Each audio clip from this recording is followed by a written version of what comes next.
Hello, everyone. Thanks, Angie. I'm Cecilia. I'm a product manager at Docker. I don't have a fancy technical title like anyone else in the room. So instead of talking architectural diagrams or sharing like different concepts, today I'm going to talk through some horror stories. So again, I'm Cecilia. I'm a product manager working on MCP Gateway. So because of that, I spent a lot of time thinking about what happens when agents go wrong. And actually, Docker has published a series of blogs on it. We call it MCP Horror Stories. And I'm going to share 2 today. The first horror story is about an unauthorized server. So it starts with an intern at a startup. The intern just joins the company and really wanted to get productive quickly.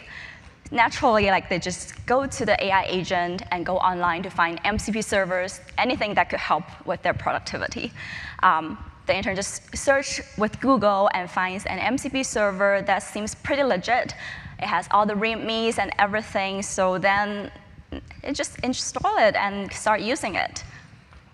Everything seems pretty smooth, but in the process, there's no review, no one approved it, no one knows it even exists. So what happens in 3 weeks? The security team discovers a data leak. Codebase, APIs, secrets, everything at risk. So the data team just discovers this data leak, but it doesn't know what happens exactly because there was never an audit log, nothing to investigate. Nobody knows. The second story starts in a much safer place. So this is about a larger company. They already know that MCP server needs to be regulated, and so they have a list of approved MCP server. So we have an experienced developer, and it's using an approved MCP server, say like GitHub, and it tells the agent to clean up the repo for them. However, this developer is a strong believer of a fully autonomous agent. So it lets the agent execute everything without confirming. So the agent just gets a list of approved tools and starts to plan its execution. They merge all the open PRs, delete branches, close issues, and in like a few minutes, the dev go check out the results of the agent and realize everything is gone. The work in progress PR that was in the local, never push it, never save it in the cloud, disappeared, and branches deleted. Nothing malicious really happened with the agent's execution. Everything was permitted, but it doesn't mean that everything is intended. So I didn't tell these horror stories just to scare everyone this early in the morning for people coming from the West Coast. I'm telling this because this is actually happening at scale. How many developers today in an organization is using AI? The answer is no longer like dozens. It's going to be hundreds and thousands or even more, and the number keeps growing. So the question is not if this security leak will happen. The question is really when this will happen, and when this happens, if you will know about it. But the good news is all of these are preventable. So you just have to answer 4 questions for your organization. What is allowed? So which MCP servers, which tools are allowed? Who is doing what? Which user is calling what MCP server, what tool from what client at what time? What is flowing through? So whether a credential is leaking or flowing through your model context. And then lastly, what happened? Whether you have a track record of everything that we just described.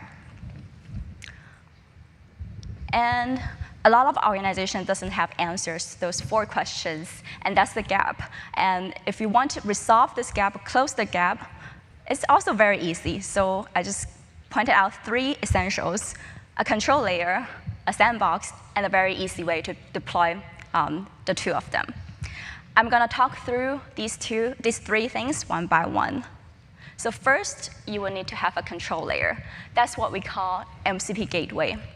MCP Gateway is a layer that sits between your AI agents and your MCP servers. Everything has to flow through it. So that makes governance really possible. Remember the horror story number 1, that unauthorized server? This can be easily solved if you have a curated catalog for your organization.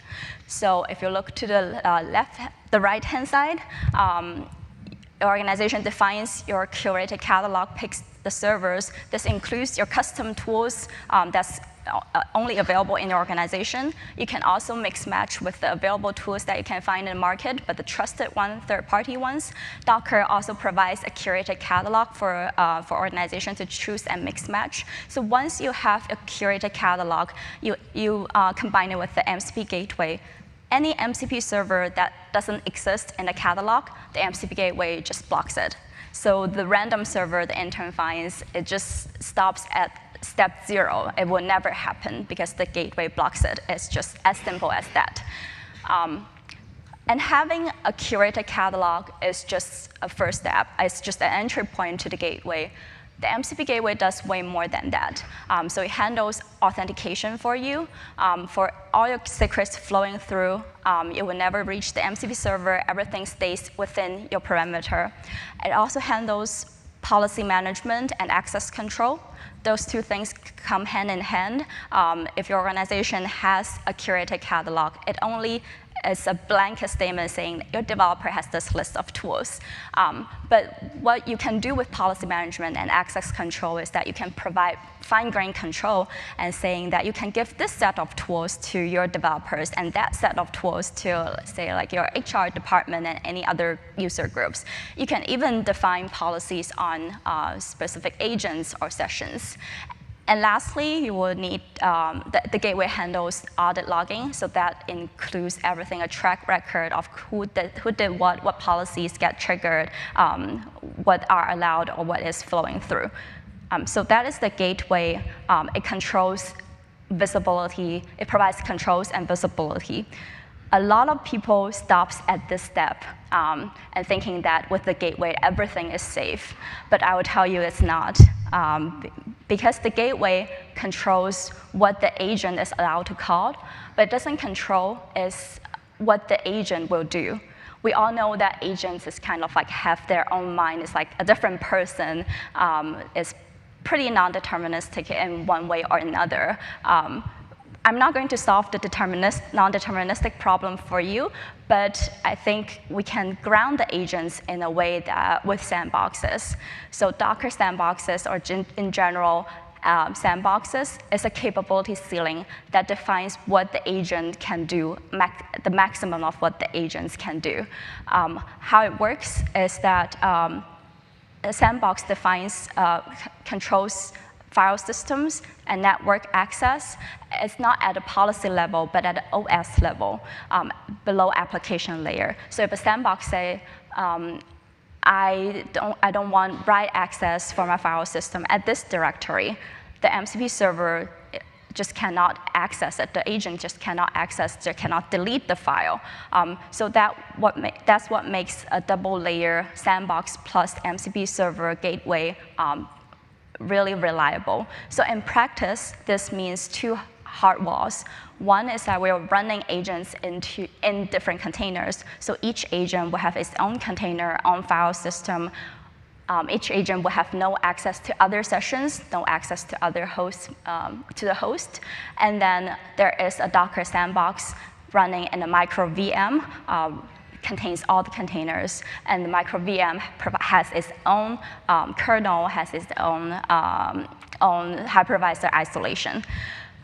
This is also what our partner Nanoclaw, which is a personal AI framework that is designed security as the first principle, uses Docker to implement their security principle. So as the founder of Nanoclaw said, security has to be enforced outside of the agentic surface, not depending on the agent behaving correctly.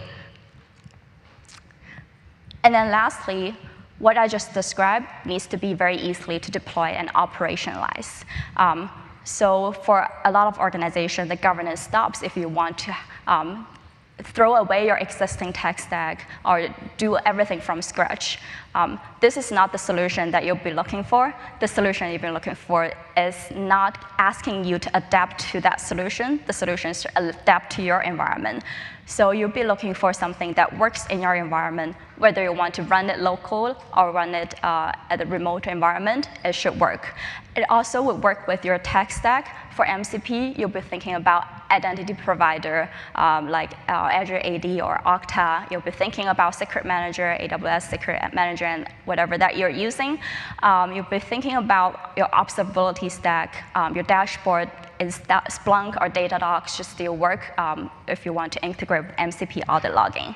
And lastly, it works in your cloud. It works with your workload. So if you want to bring your own cloud, you want to do it on-prem, air-gap, with one Helm install, you should be able to install everything, whether single cloud, multi-cloud, your infrastructure, your choice.